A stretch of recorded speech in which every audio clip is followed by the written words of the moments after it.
Алматы қаласы нотариусы Зинаида Ханның заңсыз әрекеттері үлкен қылмыс деп ойлаймын.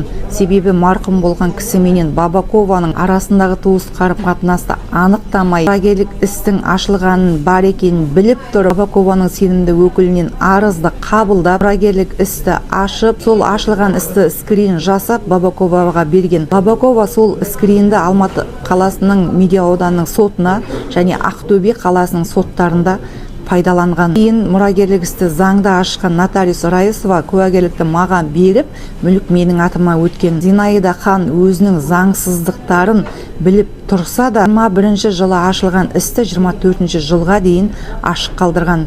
Ал Алматы қаласының нотариаттар палатасы Зинаида Ханның заңсыз әрекеттерін көріп тұрғанмен, оның қылмысын жасыру үшін осы күнге дейін тәртіптік жазаға тартпай отыр. Сонымен қоймай, нотариаттар палатасының қызметкері Қалабаева сот барысында өзінің қателіктерін мойындап заңға бағынып отырудың орнына менің өкілімнің және судьяның сөздерін бөліп, өзінің қойған сұрақтардың жауабын өзі естігісі келмей әдепсіздік танытып отырды.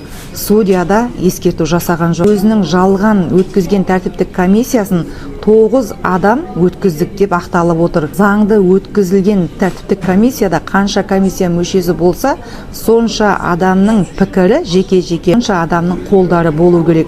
Ал бұл шешімде бір ғана адамның қолы қойылған. Осындай өз орнын білмейтін, заңға бағынбайтын қызметкерлердің қандай әділдік, қандай адал қызметкер шығады.